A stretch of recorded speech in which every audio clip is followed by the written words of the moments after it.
Alléluia. Gloire et louange. Alléluia. Que tout soit pour Jésus. Gloire et louange. Alléluia. Gloire et louange. Alléluia. Gloire et louange. Nous sommes sur Saint-Étienne. Nous voulons ensemble offrir à Dieu une heure. Nous avons 24 heures dans la journée. Alors offrir à Dieu une heure, cela n'est pas beaucoup. Offre à Dieu une heure et le Seigneur te bénira dans la prière. C'est un temps formidable, un temps où nous pouvons prier, écouter Dieu, chercher aussi la face de Dieu, c'est important. C'est un chemin de la réussite, un chemin de succès. La parole déclare que ces livres de la loi ne s'éloignent point de ta bouche. Médite-les jour et nuit, afin d'agir selon tout ce qu'il est écrit, car c'est alors que tu auras du succès, c'est alors que tu réussiras dans tout ce que tu entreprendras. Donc, je vous encourage avec moi à lire la parole de Dieu, à méditer la parole de Dieu. Et nous nous offrons ces temps pour pouvoir partager. Et moi, de ma part, mon rôle est d'encourager mon frère et ma soeur à lire la parole de Dieu. Que le Seigneur bénisse son Église, que le Seigneur bénisse tous nos frères et sœurs qui sont avec nous en ligne. Je vous encourage de partager cela aussi sur vos murs, afin de permettre à nos frères et à nos sœurs de partager ce temps de grâce. Les enfants de Dieu ne sont pas des égoïstes. Les enfants de Dieu partagent ce qu'ils ont. Et le Seigneur nous appellera bons et fidèles serviteurs si nous partageons la grâce, les dons que nous avons. Et c'est ce que je suis en train de faire par la grâce de Dieu. Prier, lire la Bible, c'est important. Et aujourd'hui, nous sommes arrivés à Matthieu chapitre 27. Hier, nous avons lu jusqu'au verset 26. Et aujourd'hui, nous allons lire la parole de Dieu à partir du verset 27. Et c'est là que le Seigneur va nous conduire. Mais avant cela, comme d'habitude, nous voulons prier, remercier le Seigneur qui permet qu'aujourd'hui, les 30 juin, nous puissions prier ensemble. C'est Dieu qui permet aussi que ces 30 juin, nous puissions fêter la fête de l'indépendance de la République démocratique du Congo. 60 ans après, le Seigneur a fait que ce pays reste uni. Nous bénissons le Seigneur, sachant que c'était un terrain où plein de guerres, les gens ont passé un moment que ce pays allait s'éclater en plusieurs morceaux, mais le Seigneur fait grâce. Béni soit le nom du Seigneur Jésus. Le Seigneur fait grâce parce que mon frère et ma soeur persévèrent dans la foi. Que le Seigneur vous bénisse. Est-ce que pouvons-nous prier, remercier Dieu pour ce temps, préparer nos cœurs afin de partager la parole du Seigneur? Alléluia. Éternel Dieu Tout-Puissant, Seigneur, merci pour ces temps. Merci pour cette belle soirée que tu nous accordes encore pour pouvoir prier, moi et mes frères et sœurs. Seigneur, je veux te dire merci pour ton Église. Merci, Seigneur, pour mes frères et sœurs que peut-être on ne sait pas encore vivre physiquement, mais Père éternel, à travers les réseaux, nous pouvons partager ces temps dans la prière. Merci Seigneur parce que tu permets ces temps de venir, Père Saint, appuyer la prière de mon frère et ma soeur, soutenir l'un de l'autre, Père éternel, encourager, Père Saint, l'un de tes fils, l'un de tes filles à travers la prière. Seigneur, que ton nom soit loué, soit glorifié. Tu as permis que nous puissions bénéficier de cette belle journée. Tu as permis, Père éternel, que nous puissions te servir, témoigner, Père Saint, de ta parole et encore être dans le temps de témoignage de ton nom. Seigneur, merci pour cet temps. Amen. Merci pour ta prière. Merci pour ton soutien. Et je sais qu'à travers ta prière, des milliers de personnes pourront vivre la paix, l'amour de Dieu, la justice de Dieu dans leur vie ce soir. Que le Seigneur vous bénisse. Nous allons donc ouvrir la Bible dans le livre de Matthieu. Matthieu chapitre 27. Et aujourd'hui, nous sommes arrivés au verset 27. Donc, Matthieu chapitre 27, verset 27. Pour ceux qui nous ont rejoints ce soir, que le Seigneur vous bénisse abondamment. Et que le Seigneur bénisse aussi votre patience parce que nous prenons une heure avec Jésus-Christ. Et c'est le minimum qu'on puisse l'offrir Hein, je pourrais dire que c'est notre offrande à Dieu, 1 heure dans sa présence, dans la prière, dans l'écoute à sa parole. Hein, et c'est une bénédiction pour la vie de tout un chacun de nous. Hein, et que le Seigneur bénisse Arsaïdi du Liban qui nous suit. Hein, nous sommes suivis du Liban. Gloire à Dieu, que le Seigneur vous bénisse abondamment au nom du Seigneur Jésus-Christ. Rab Naïberkak Arsaïdi Philibnen, ou Salmakil Kinese Philibnen, Bismi sur Almasé, Olo, John Bissalm Aleikum. Hein. Que le Seigneur vous bénisse et tout le monde, bien sûr. Matthieu chapitre 27, verset 27. Les soldats du gouverneur conduisirent Jésus dans les prétoires et ils assemblèrent autour de lui, ils s'assemblèrent autour de lui toute la cohorte. Verset 27. Ils lui ôtèrent ce vêtement et le couvrirent d'un manteau écarlate. Ils pressèrent une couronne d'épines qu'ils posèrent sur sa tête. Et ils lui mirent un rosseau dans la main droite. Puis s'agenouillèrent devant lui. Ils le rièrent en disant « Salut, roi des Juifs !» Et ils crachaient contre lui. Prenez les rosseaux, et frappaient sur sa tête. 31. Après s'être ainsi moqué de lui, ils lui ôtèrent le manteau, lui remirent ses vêtements et l'amenèrent pour le crucifier. Lorsqu'ils sortirent, ils rencontrèrent un homme de Cyrène appelé Simon et ils les forcèrent à porter la croix de Jésus. Arrivés au lieu nommé Golgotha, ce qui signifie lieu du crâne, ils lui donnèrent à boire du vin mêlé du miel, mais quand il eut goûté, il ne voulut pas boire.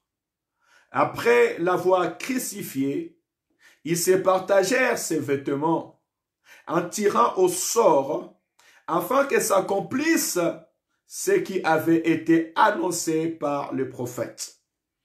Ils se sont partagés mes vêtements et ils ont tiré au sort ma tunique. Puis ils s'assirent et les gardèrent. Pour indiquer le sujet de sa condamnation, on écrivait au-dessus de sa tête « Celui-ci est Jésus, le roi des Juifs ». Avec lui furent crucifiés 2 brigands, l'un à sa droite et l'autre à sa gauche. Les passants l'injuriaient et se couaient la tête. Je répète 39, les passants l'injurièrent et secouaient la tête, en disant, « Toi qui détruis les temples et qui les rebâtis en 3 jours, sauve-toi toi-même. Si tu es le Fils de Dieu, descends de la croix. » Les principaux sacrificateurs, avec les scribes et les anciens, se moquaient aussi de lui, en disant et disaient, « Il a sauvé les autres, et il ne put se sauver lui-même. S'il est le roi d'Israël, qu'il descende de la croix, et nous croirons en lui. » Il s'est confié au Dieu, que Dieu le délivre maintenant. S'il l'aime, car il a dit, « Je suis fils de Dieu. » Les brigands crucifiés avec lui l'insultaient de la même manière. Depuis la 10e heure jusqu'à la 9e, il y eut des ténèbres sur toute la terre. Et vers la 9e heure, Jésus s'écria d'une voix forte, « Eli, Eli, lama sabachthani » c'est-à-dire, mon Père, pourquoi m'as-tu abandonné? Quelques-uns de ceux qui étaient là, l'ayant entendu dire, il appelle Élie. Et aussitôt, l'un d'eux courut prendre une éponge qu'il remplit de vinaigre et l'ayant fixé à un roseau, il lui donna à boire. Mais les autres disaient, laisse, voyons si Élie viendra les sauver. Jésus poussant de nouveau un grand cri et rendit l'esprit. Et voici, la voie du temple se déchira en deux, depuis le haut jusqu'en bas. La terre tremblèrent, les rochers se fondirent, les sépulcres s'ouvrirent et plusieurs corps de saints qui étaient morts ressuscitèrent. Ils sortirent du sépulcre après la résurrection de Jésus. Ils entrèrent dans la ville sainte et apparurent un grand nombre de personnes. Les centeniers et ceux qui étaient avec lui pour garder Jésus, l'ayant vu les tremblements de terre, et ceux qui venaient d'arriver furent saisis d'une grande frayeur et dirent, assurément, cet homme était fils de Dieu. Il y avait là plusieurs femmes qui regardaient de loin et qui avaient accompagné Jésus depuis la Galilée pour les servir. Parmi elles était Marie de Magdala, Marie mère de Jacques et de Joseph, et la mère des fils de Zébédée. J'ai pris le temps dans la lecture de la parole de Dieu et nous allons prendre le temps dans la lecture. Je vais aller dans le livre de la prophétie, dans le livre de Ésaïe chapitre 53 que nous connaissons, et je vais conclure ce que je viens de lire maintenant. Ésaïe chapitre 53, la Bible nous dit ceci. Qui a cru à ce que nous était annoncé? Qui a reconnu le bras de l'Éternel? Il s'est élevé devant lui comme une faible plante, comme un rejeton qui sort d'une terre desséchée. Il n'avait ni beauté ni éclat pour attirer nos regards. Là, on est en train de parler de Jésus. Et son aspect n'avait rien pour nous plaire.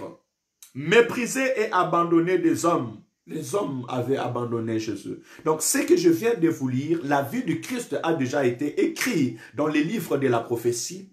Et ce que j'ai voulu maintenant, c'est la prophétie qui relate ce qui devait arriver dans la vie de notre Seigneur et Sauveur Jésus-Christ. J'aimerais par là nous dire qu'il y a un temps dans la vie de l'homme que ce qui est écrit doit être accompli. Et le temps de l'accomplissement de la prophétie, elle dépasse la force humaine. Car si Dieu dit que quelque chose doit arriver sur ta vie, cette chose arrivera.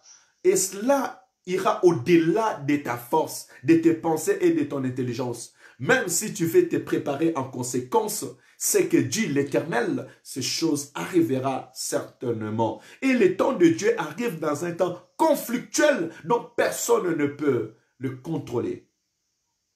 La Bible dit ceci, Isaïe chapitre 53, je suis arrivé au verset 3. Méprisé, abandonné des hommes. Là, nous voyons que tout le monde l'avait abandonné. Les Juifs, les souverains sacrificateurs, tous l'avaient abandonné et ont recommandé sa mort. Homme de douleur et habitué à la souffrance, semblable à celui dont on tourne le visage, nous l'avons dédaigné, nous n'avons fait de lui aucun cas. Tout à l'heure, je viens de lire dans Matthieu, chapitre 27, et que des hommes passèrent et ils secouèrent la tête, ils ne les regardaient même pas. Cependant, ce sont nos souffrances qu'il a portées. Quand les gens étaient en train de secouer la tête et dire que, mais oh là là, qui est cet homme-là? Ils ignoraient que c'était leur douleur que le Seigneur a portée. Isaïe dit, c'est de nos douleurs qu'il s'est chargé. Et nous l'avons considéré comme puni et frappé de Dieu et humilié. Mais il était blessé pour nos péchés, brisé pour nos iniquités. Le châtiment qui nous donne la paix est tombé sur lui. Et c'est par ce meurtrissure que nous sommes guéris. Alléluia. J'aime l'interprétation de la parole de Dieu. Vous voyez, nous pouvons lire la Bible et chercher l'interprétation parce que l'esprit de la prophétie ne se contredit jamais. Et ce que Dieu dit dans sa parole, il l'accomplit lui-même. Il n'a même pas besoin de la main de l'homme pour accomplir tout ce que Dieu a dit. Bien aimé, si le monde décidait à fermer leur bouche, l'accomplissement de la prophétie va se faire et l'Éternel accomplira tout ce qu'il a dit. Jésus-Christ frappé, on l'a craché dessus. Les gens ont dit, mais si tu es le Fils de Dieu, sauve-toi toi-même. Hein, tu as sauvé, tu as guéri plusieurs personnes. Mais et toi maintenant, sauve-toi toi-même. Oh Jésus, quand nous lisons ces paroles, cela nous rassure et cela nous encourage à servir Dieu. Parce que la volonté de Dieu est suprême. Et Dieu est au contrôle de toutes circonstances qui peuvent arriver dans la vie humaine. J'aimerais te dire, mon frère et ma soeur, ne prête pas tes oreilles au dire des hommes. Dieu sait. Ce que nous vivons, l'Éternel le sait. Ce que tu vis, l'Éternel le sait. Il le sait. Il est au contrôle de toutes choses. Il l'a prédit d'avance. La parole déclare, je connais les projets que j'ai formulés sur vos vies. Alléluia. Je connais les projets que j'ai formulés sur vos vies. Il n'y a personne sur la terre des hommes qui peut vivre sans avoir une histoire écrite par l'Éternel Dieu. Le plus important, c'est de découvrir ce que l'Éternel a écrit pour toi. Là, ce que nous venons de lire, l'arrestation du Christ, la condamnation du Christ, la mort du Christ, ça a été écrit. S'il est Dieu et il a écrit son histoire avant d'arriver sur la terre, et lui-même a dit, et que je suis venu faire ce qui est écrit sur moi dans le rouleau. Alléluia. À plus forte raison ta vie, mon frère et ma soeur. Écoutez, cherchons à savoir quelle est la volonté de Dieu pour nos vies, afin que nous puissions tous ensemble vivre sur la terre des hommes dans la pensée, les projets que l'Éternel a réservés pour nous. Il est très important. Nous étions tous errants. Ésaïe explique. Ésaïe est en train de nous décortiquer Ésaïe ou Matthieu chapitre 24 ce soir. Donc ce soir, c'est la Bible qui s'interprète en elle-même. Parce que je vais dire par là, et que quand j'étais en train tout à l'heure de méditer la parole sur Matthieu, à partir du verset Matthieu chapitre 27, verset 27, l'arrestation, la crucifixion du Seigneur Jésus-Christ et sa mort, c'était tout simplement un temps prophétique qui était déjà écrit.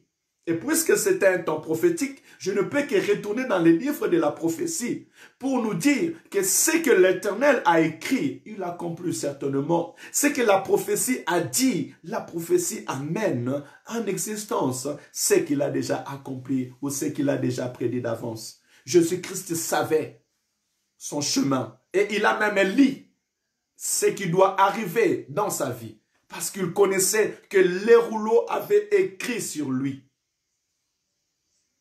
Écoutez ce que Ésaïe nous dit au verset 26. Nous étions tous errants, comme de brebis, chacun suivait sa propre voie. Et l'Éternel a fait retomber sur lui l'iniquité de tous. Alléluia. Lui qui, Jésus-Christ. Moi et toi, nous étions tous errants. Nous ne connaissions pas Jésus. Tout à l'heure, je salue Saïdi qui est au Liban. J'étais au Liban.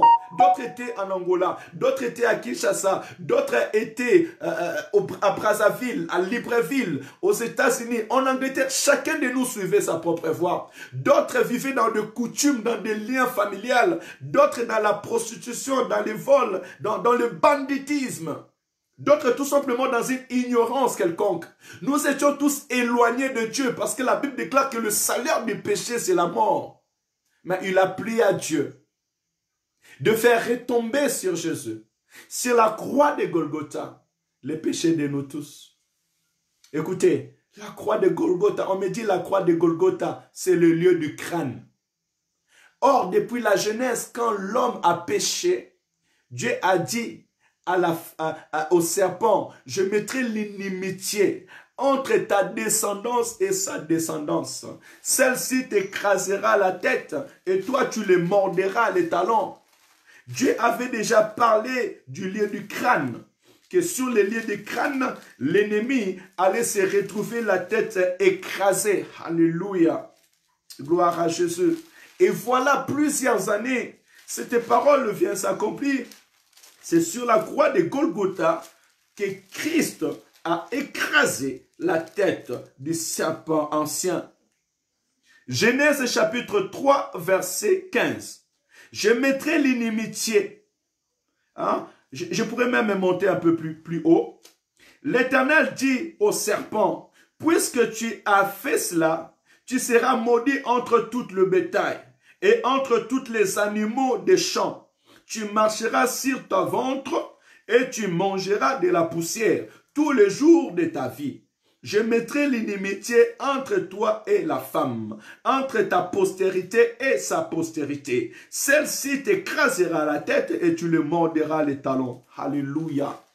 Il était déjà écrit qu'à cause du péché que le diable, par le serpent ancien, a fait entrer dans le monde, la descendance de la femme.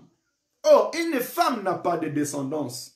La descendance vient de l'homme. Une femme est porteuse. Mais là, la Bible dit que entre ta descendance et sa descendance. Or, nous savons que Marie, lorsqu'elle est venue être enceinte de Jésus-Christ, elle n'avait pas connu d'homme. Voilà pourquoi les musulmans disent que Jésus-Christ est fils de Marie et béni Mariam. Écoutez, bien-aimés, à travers la descendance de Marie, donc Jésus-Christ, sur le lieu du crâne, Jésus-Christ est venu écraser la tête du serpent. Voilà pourquoi on l'a appelé Golgotha, le lieu du crâne. Lorsqu'on a dit le lieu du crâne, ce n'était pas pour nous faire plaisir. C'était tout simplement pour nous montrer que ainsi s'accomplit la parole de la prophétie qui a été annoncée depuis les livres de la Genèse. Dieu a tout préparé pour ce monde. Dieu a tout préparé pour l'homme. Et voilà, le péché même adamique, il a pris à l'Éternel de le faire reposer sur Jésus-Christ. Alléluia. Là où la Bible dit que nous étions tous errants, chacun de nous suivait sa propre voie. Mais il a pris à l'Éternel de faire retomber sur lui l'iniquité de tous. Christ a pris nos péchés, il a pris nos iniquités sur lui, afin que moi et toi, nous puissions avoir la vie. Que le Seigneur soit glorifié. Et quand je parlais écraser la tête du serpent, j'ai toujours dit que dans la tête, il y a le cerveau. Dans la tête, on réfléchit. Hein, et l'œuvre de l'ennemi, c'était de nous séparer de Dieu, d'entraîner l'homme au péché et devenir esclave du péché et de la mort.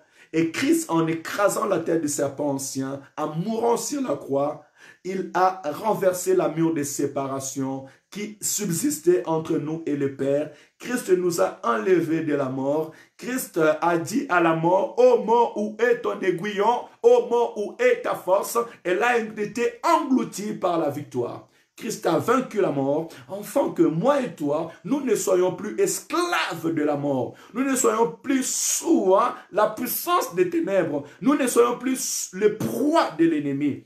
L'homme était devenu le proie de l'ennemi. Parce que Dieu avait dit au serpent, tu es poussière, tu mangeras de la poussière. Hein, pardon, il a dit au serpent que tu mangeras de la poussière. Or, Dieu a dit à l'homme, tu es poussière, tu retourneras à la poussière. Donc, autrement dit, dans un langage spirituel, l'homme était devenu le proie du serpent, le proie du péché. L'homme ne pouvait pas résister à l'ennemi. Mais gloire soit rendue à Dieu. Par la mort du Christ, Jésus-Christ nous a rendus capables de devenir forts pour résister aux toutes les ruses de l'ennemi. Voilà pourquoi le second Adam, Jésus-Christ, a résisté à l'ennemi. Devant la tentation, Christ a dit, il est écrit, il est aussi écrit, il est aussi écrit. Et Satan est parti, il n'a pas pu le résister. Nous bénissons le Seigneur. Je continue dans le livre d'Ésaïe pour aller finir, parce que j'ai aimé interpréter aujourd'hui la parole de Dieu, la vie de Christ par la prophétie. Il est écrit au verset 6, je le relis, « Nous étions tous errants, comme des brebis, chacun suivait sa propre voie, et l'Éternel a fait retomber sur lui l'iniquité de tous. Il a été maltraité et opprimé. Il n'a point ouvert la bouche, semblable à un agneau qu'on amène à la boucherie, à un brebis muet devant ceux qui l'étendent. Il n'a point ouvert la bouche. Hier, je l'ai dit, ces choses. Devant Pilate, Christ n'a pas ouvert sa bouche. Et quand les soldats sont venus, ils les frappaient. Là où on a lu dans Matthieu chapitre 27, à partir du verset 27, on voit qu'il y avait la cohorte. Ce qui veut dire que les soldats, le groupe de ces soldats étaient là, en train de lui mettre les couronnes, de se moquer de lui, de le cracher dessus. Il n'a rien dit. Comme un agneau qu'on amène à l'abattoir, Christ n'a rien dit. Afin de te sauver et afin de me sauver.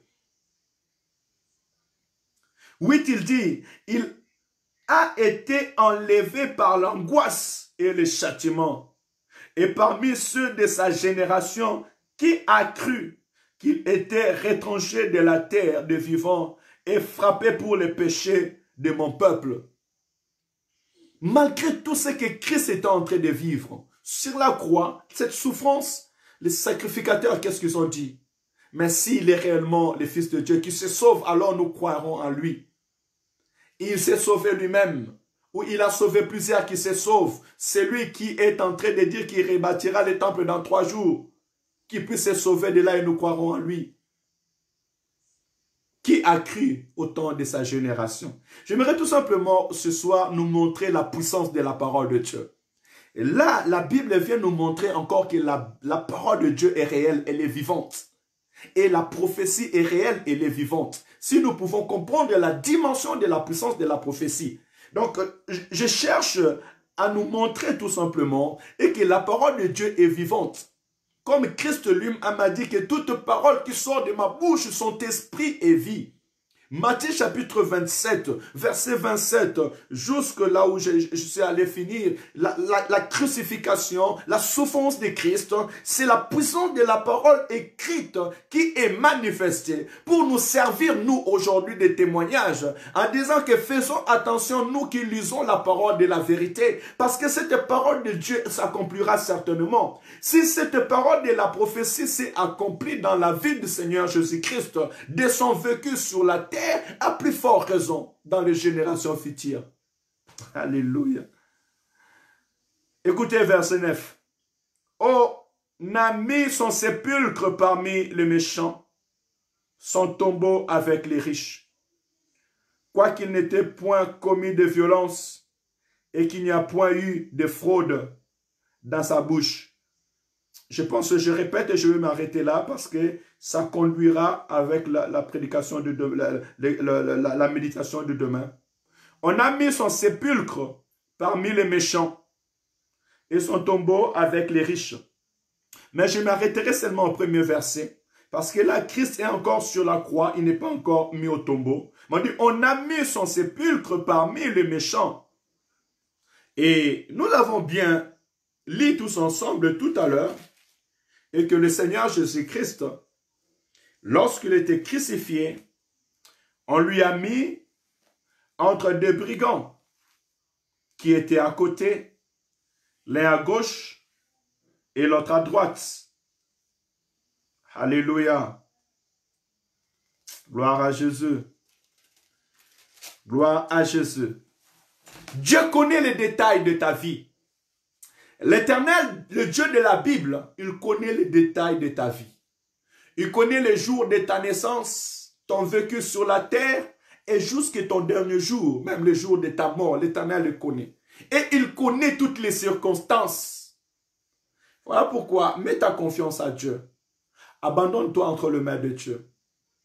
Et la plus belle histoire de la vie de l'homme sur la terre, c'est de vivre ce que l'Éternel a préparé d'avance pour sa vie. Ne vis pas hors la promesse de Dieu. Ne vis pas hors ta destinée, bien-aimé. Il y en a des gens sur la terre qui n'ont pas fini bien leur vie, ni leur destinée. Dieu a dit à Saoul, lorsqu'il a désobéi, il a dit, Dieu prend-il plaisir au sacrifice plutôt qu'à l'obéissance?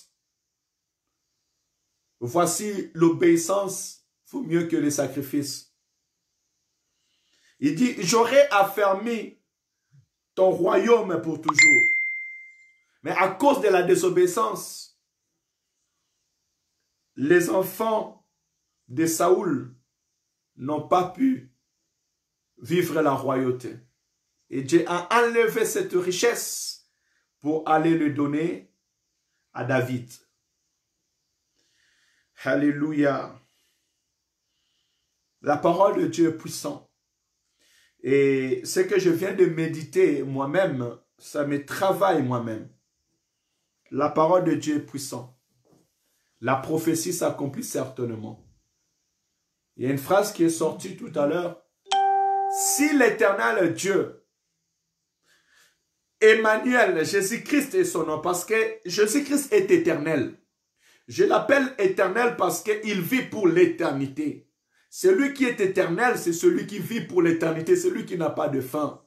Les anges l'appellent Dieu. Lisez Apocalypse chapitre 4. Et la prophétie en Ésaïe nous a dit qu'il est Dieu. On l'appellera Père éternel, Dieu puissant, Emmanuel, qui veut dire Dieu parmi nous. Jésus-Christ est l'éternel Dieu. Et si il a vu la prophétie sur la terre des hommes, ça c'est une autre dimension. Lui qui était Dieu venu sur la terre des hommes, lui dont les prophètes ont parlé de lui, il a vécu ce que les prophètes ont parlé de lui. C'est là où maintenant ça doit attirer notre attention ce soir. S'il a vécu ce que les prophètes ont parlé de lui, à plus forte raison ce monde pécheresse, à plus forte raison ce monde qui est appelé à la destruction, à plus forte raison ce monde qui est qualifié au temps de Noé, ce monde qui a pris déjà l'image de Sodome et Gomorrhe, ne va-t-il pas passer? Vous pensez qu'il n'y aura pas la fin du monde? Vous pensez que ce monde ne sera pas détruit? Oh, il est écrit, il sera de même que les temps de Sodome et les temps de Noé. Les gens vont se marier et ils vont faire marier leurs enfants. Voilà pourquoi même au temps de confinement, quand nous avons lu Matthieu chapitre 24, nous avons dit, écoutez, même si nous sommes dans le confinement, même si les gens disent qu'on ne peut pas sortir, mais la parole de Dieu dit que ça sera comme au temps de Noé. Les gens vont se marier et ils feront marier leurs enfants. Et quand nous avons posé nos pieds sur cette parole-là, quand je dis nous posons nos pieds, ça veut dire que je deviens comme un aigle qui vole et je viens me poser sur la parole de Dieu. Et directement, je comprends directement et j'avais compris que le temps de déconfinement arrivera. Le temps de cette angoisse, de cette maladie passera. Et les gens vont reprendre la vie. Et malheureusement, aujourd'hui, il y a de ceux qui ont repris la vie. D'autres vont passer leur week-end à boire en tombant dans l'alcool. D'autres ont repris la prostitution. D'autres commencent à oublier même ce qu'ils ont pris comme engagement devant la face de Dieu. Ne nous laissons pas dans la distraction. Ne laissons pas que l'ennemi vienne nous voler notre bénédiction. Si Christ qui était Dieu, lui-même a vécu l'accomplissement de ce qui était écrit dans la parole, ce monde vivra la promesse de Dieu. Jésus-Christ reviendra. Les mondes les verront dans les airs. Ceux qui sont en Christ seront attirés. Les morts en Christ ressusciteront. Nous porterons les corps des anges pour aller à la rencontre de l'agneau. Les rachetés béniront le nom de Seigneur Jésus-Christ. Les rachetés béniront le nom de celui qui nous a rachetés. Alléluia. Où seras-tu ce jour-là, frères et sœurs dans le Seigneur? Quand cette parole de la prophétie va s'accomplir, seras-tu attiré dans les airs avec le Seigneur? Vivras-tu la gloire de Dieu? Ne te laisse pas distraire dans ce monde, dans le convoitisme, les besoins de ce monde. Que cela ne te fasse pas oublier ta foi. Il n'y aura ni homme ni femme, dit Jésus-Christ. Tous nous porterons les corps des anges. Si nous sommes prêts, bien sûr. Que le Seigneur nous bénisse, que le Seigneur nous soutienne, que le Seigneur nous aide dans cette vie chrétienne. Que ces paroles puissent encore nous encourager à continuer avec le Seigneur.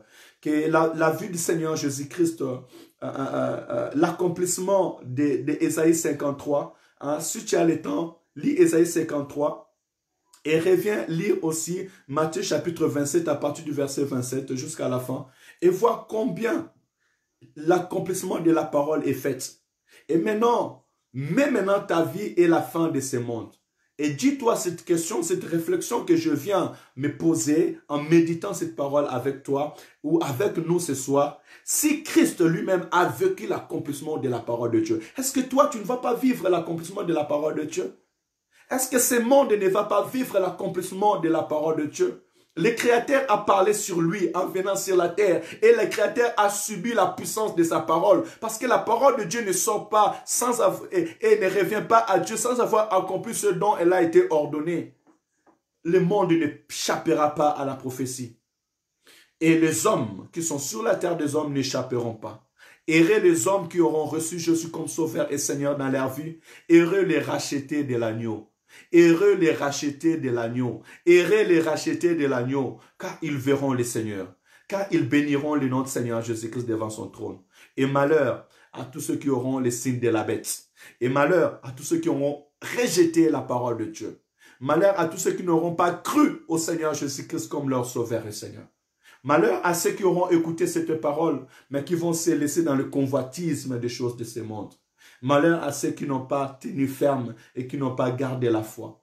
Mais heureux ceux qui ont cru, heureux ceux qui ont persévéré, heureux ceux qui ont été constants dans leur vie chrétienne. Et heureux ceux qui se répandent maintenant.